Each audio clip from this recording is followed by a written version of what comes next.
നമസ്കാരം. Raf talks ഫുട്ബോളിലേക്ക് ഏവർക്കും സ്വാഗതം. ഈ ലാലിഗയിൽ കിടിലൻ പ്രകടനമാണ് കരുത്തരായ FC ബാഴ്സലോണ ഇപ്പോൾ നടത്തിക്കൊണ്ടിരിക്കുന്നത്.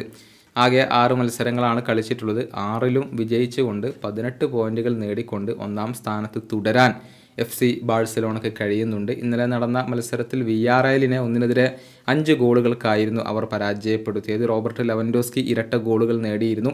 ഹാട്രിക് നേടാനുള്ള ഒരു അവസരം അദ്ദേഹത്തിനുണ്ടായിരുന്നു, പക്ഷേ പെനാൽറ്റി അദ്ദേഹം പാഴാക്കി. ബ്രസീലിയൻ സൂപ്പർ താരമായ റാഫീഞ്ഞ ഇരട്ട ഗോളുകൾ നേടിയിട്ടുണ്ട്. ലാമിൻ യമാൽ ഒരു അസിസ്റ്റ് മത്സരത്തിൽ സ്വന്തമാക്കിയിട്ടുണ്ട്. പാബ്ലോ ടോറെ ഒരു അസിസ്റ്റും ഒരു ഗോളും മത്സരത്തിൽ സ്വന്തമാക്കിയിട്ടുണ്ട്. അങ്ങനെ എല്ലാം കൊണ്ടും മികച്ച പ്രകടനമാണ് ബാഴ്സലോണ ലാലിഗയിൽ ഇപ്പോൾ നടത്തിക്കൊണ്ടിരിക്കുന്നത്. 6 മത്സരങ്ങളിൽ നിന്ന് 22 ഗോളുകൾ അവർ നേടി എന്ന് പറയുമ്പോൾ അത്രയും മികച്ച ഫോമിലാണ് അവരിപ്പോൾ കളിച്ചു കൊണ്ടിരിക്കുന്നത് എന്നർത്ഥം. എടുത്തു പറയേണ്ടത് FC ബാഴ്സലോണയുടെ ഈ ഒരു മുന്നേറ്റ നിരയെക്കുറിച്ച് തന്നെയാണ്. Robert Lewandowski, lamin Yamal, Raphinha എന്നിവർ അടങ്ങുന്ന ഈ മുന്നേറ്റ നിര ഇപ്പോൾ യൂറോപ്പിനെ തന്നെ അത്ഭുതപ്പെടുത്തിക്കൊണ്ടിരിക്കുകയാണ്. നിരവധി ഗോളുകൾ അവർ അടിച്ചു കൂട്ടിക്കൊണ്ടിരിക്കുകയാണ്. ആ കണക്കുകൾ നമുക്കൊന്ന് പരിശോധിക്കാം. ലാമിൻ യമാലിൻ്റെ കാര്യത്തിലേക്ക് വരുമ്പോൾ 8 ഗോൾ പങ്കാളിത്തങ്ങൾ അദ്ദേഹം ഇപ്പോൾ വഹിച്ചിട്ടുണ്ട്. റോബർട്ട് ലെവൻഡോസ്കിയും 8 ഗോൾ പങ്കാളിത്തങ്ങൾ വഹിച്ചിട്ടുണ്ട്. 7 ഗോൾ പങ്കാളിത്തങ്ങളാണ് റാഫീഞ്ഞ വഹിച്ചിട്ടുള്ളത്. റാഫീഞ്ഞ 5 ഗോളുകളും 2 അസിസ്റ്റുകളും നേടി. ലാമിൻ യമാൽ 3 ഗോളുകളും 5 അസിസ്റ്റുകളും സ്വന്തമാക്കിയിട്ടുണ്ട്.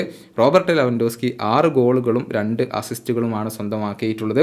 എടുത്തു പറയേണ്ട ഒരു കാര്യം, യൂറോപ്പിലെ ടോപ്പ് 5 ലീഗുകളിൽ മുന്നേറ്റ നിരയിലെ 2 താരങ്ങൾ 5 അതിലധികമോ ഗോളുകൾ നേടിയത് ബാഴ്സയിലെ താരങ്ങൾ മാത്രമാണ്.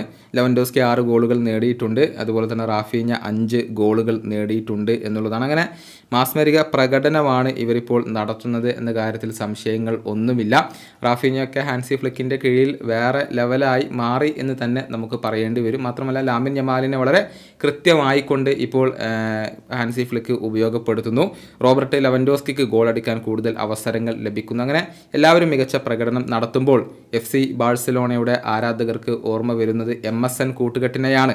നമുക്കറിയാം, മെസ്സിയും നെയ്മറും സുവാരസും ഫുട്ബോൾ ലോകം അടക്കി ഭരിച്ചിരുന്ന ഒരു കാലം ഉണ്ടായിരുന്നു. 2015 ചാമ്പ്യൻസ് ലീഗ് കിരീടമൊക്കെ അവരാണ് സ്വന്തമാക്കിയിട്ടുള്ളത്. അങ്ങനെ ആ ഒരു കൂട്ടുകെട്ടിൻ്റെ അരികിലേക്ക് എത്താൻ ഇപ്പോൾ ഈ ഒരു പുതിയ കൂട്ടുകെട്ടിന് Lamine Yamal, Raphinha, Robert Lewandowski എന്നിവർ അടങ്ങുന്ന ഈ ഒരു പുതിയ കൂട്ടുകെട്ടിന് കഴിയുമോ എന്നതാണ് ആരാധകർക്ക് അറിയേണ്ടത്. ഇനി ഒരുപാട് ദൂരം ഈ ഒരു മുന്നേറ്റ നിരക്ക് സഞ്ചരിക്കാനുണ്ട്. മെസ്സിയും നെയ്മറും സുവാരസും ഒക്കെ പുറത്തെടുത്ത ആ ഒരു പ്രകടനം അത് വളരെ ഉയർന്നതായിരുന്നു. അതിൻ്റെ അരികിലേക്ക് എത്തുക എന്ന ലക്ഷ്യത്തോടു കൂടിയായിരിക്കും ഇവരിപ്പോൾ മുന്നോട്ട് പോകുന്നത്.